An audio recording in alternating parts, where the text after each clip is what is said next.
Криптовалюта уже никуда не денется. Знаете, сколько человек в мире имеет крипту? 600 миллионов человек. Это как 4 России.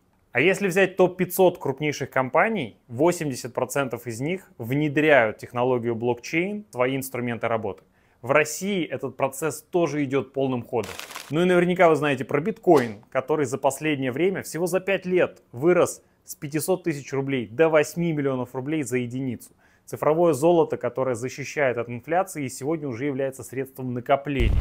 Можно считать, что все это хайп, скоро исчезнет и вообще этой технологии не будет существовать. Но я вас разочарую, особенно тех из вас, кто до сих пор не знаком с этим инструментом. Криптовалюта уже никуда не денется. Да потому что эту технологию применяют компании, потому что уже платятся налоги, уже применяются соответствующие законы и регуляторные меры в отношении этого класса активов. Вы можете пропустить этот тренд, а можете постараться его использовать для вашего финансового прорыва.